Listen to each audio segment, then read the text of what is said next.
Hello everyone and welcome back to another video. Today, instead of talking about current news or looking into the future of gaming, I would like to go back through the years of the Nintendo Switch. Most of these games that I mentioned today are games that I personally played, so games like these won't be included. Sorry Astral Chain fans, I just wanted to save money for Link's Awakening. No hard feelings, I'm just a fake gamer. It's been 3 years since the release of the Nintendo Switch. I remember one of the first commercials that came out for the Switch, and that was the one with Imagine Dragons' Believer, I believe it's called. Still have it in my head all the time. Even when I listen back to that song, I have that commercial still playing in my head with Breath of the Wild being played. I just couldn't imagine AAA games on a device like that and have them run well. Boy, what a time that was. I mean, come on. The Switch had the best games at launch. You got Zelda Breath of the Wild and 1-2 Switch? Okay, let's be real. The big game that got me and everyone else to buy the Switch was The Legend of Zelda Breath of the Wild. Breath of the Wild was genre defining with its take on the open world genre. Open world games at the time were starting to feel stale and formulaic. And then Zelda came and hit a home run as one of the Switch's best launch titles. Actually, the best launch title. Who am I kidding? Bomberman R, get out of here. It also came out on the Wii U. Moving on. There is so much to do, so much to explore, and it harks back to the first Legend of Zelda game, back on the NES. Each playthrough is different and unique.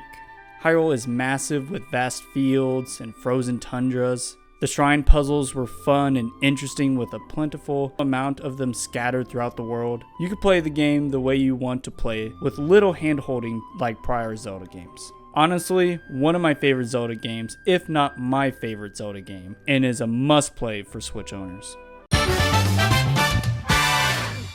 Not long after the momentous event that was Breath of the Wild, Nintendo decided to drop another masterpiece on us with the release of Super Mario Odyssey. This game is an amazing Mario game. Super Mario Odyssey is the personification of joy. It is so creative with Mario's new ability, or more accurately, his new companion, Cappy. With this gameplay mechanic, Nintendo went wild with so many creative ideas. Super Mario Odyssey is a collectathon like Super Mario 64 and Banjo-Kazooie. There are hundreds of moons to collect throughout the different kingdoms you explore, each with its own personality and rules. Mario himself can be customized to your liking with new and familiar clothing options. Mario controls so smoothly and his moveset is the best yet. There's so much you can do now with his moveset, like rolling and throwing Cappy and jumping off of him for an extra boost. I honestly find rolling the best inclusion, just because it's so fun, and when you go roll down hills, you go so fast, which, now thinking about it, kind of reminds me of another character. Funny how things come full circle. Super Mario Odyssey is so fun, and is a must-have for those who play on Nintendo Switch. Of course, with the success of the Nintendo Switch, Nintendo ported over some Wii U games to fill in those gaps between major releases. I'm okay with that. Those include games like Mario Kart 8, Donkey Kong Country Tropical Freeze, and Tokyo Mirage Sessions, #FE Encore. Can you guess which game I haven't played?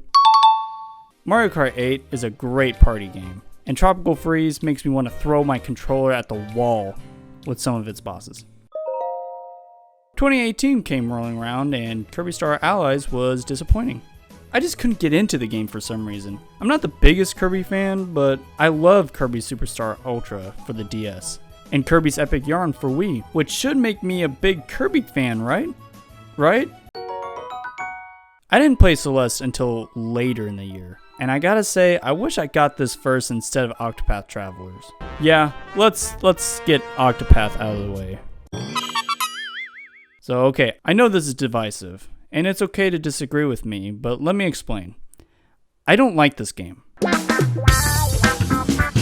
Okay, but seriously, the game has you choosing a starting character, and you get to play through their backstory, and you travel throughout the land and recruit other characters. Sounds great in concept, until you played through the 4th or 5th character's origin story. Instead of having this grand adventure, you are instead feeling hollow The characters don't ever feel connected to one another. They just feel tacked on to one another, and you never get that sense of wholeness throughout the game. Celeste, on the other hand, is a really great 2D platformer, and it can be really touching on this gamer's heart at times. Each screen is a new puzzle, ready to be solved, and the movement is buttery smooth. Collecting strawberries is genuinely fun. Genuinely fun. Jeez. Collecting strawberries is genuinely fun and can motivate you to explore every nook and cranny.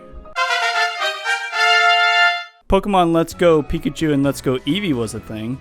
Basically remakes of Pokemon Yellow, which was released back in 1998. It was a fine game, nothing too special, but a month later we got Super Smash Bros. Ultimate, which was an amazing little game made by a little indie studio called Nintendo. Smash Bros. Is the best in the series and deserves the name Ultimate.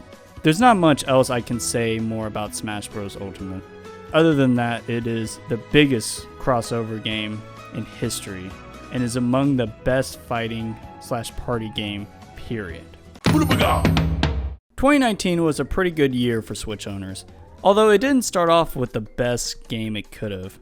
Not a bad game, but not anything special. We got Yoshi's Crafted World in March, and that game is a meh out of 10. The art style is gorgeous, and I can see the love and passion in this game, but overall, I just didn't click with this game. It gets points for being creative though, I will give it that. I just didn't find the gameplay very enjoyable.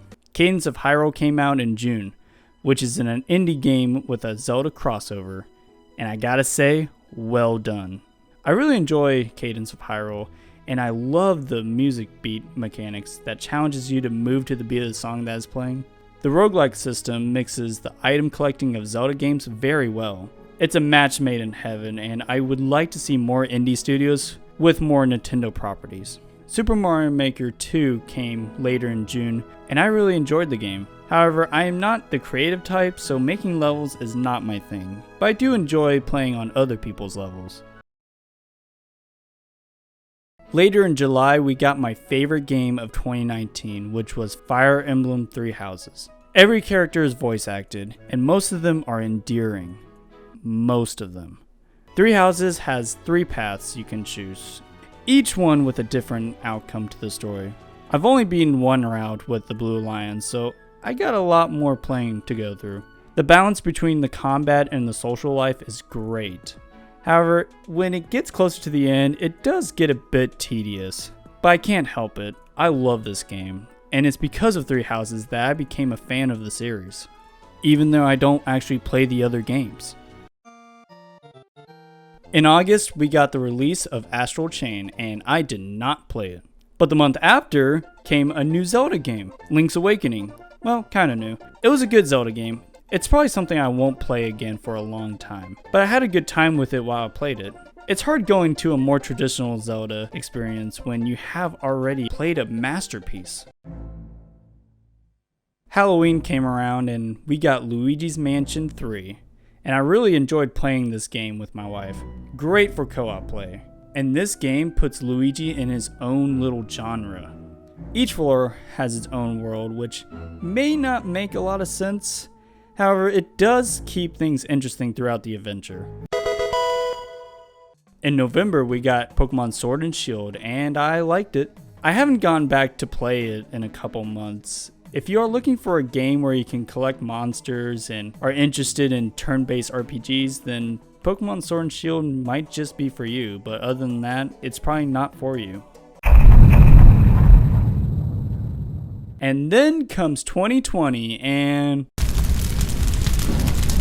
But hey, at least there's Animal Crossing. Jokes aside, I really hope everyone's staying safe out there and staying out of crowds as much as possible. This year may not be a good year overall, but we are all in it together. The Nintendo Switch has been a huge hit over the years. The fact that you can play so many games however you want is still amazing. However, the Switch can use some touch-up to make it one of the best consoles. First of all, the online is not great. Compared to other consoles on the market, the Switch has the worst online features. You can't even chat on the system while playing a game with your friends.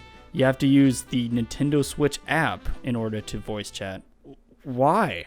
Or you could just use Discord, but still online needs to be improved.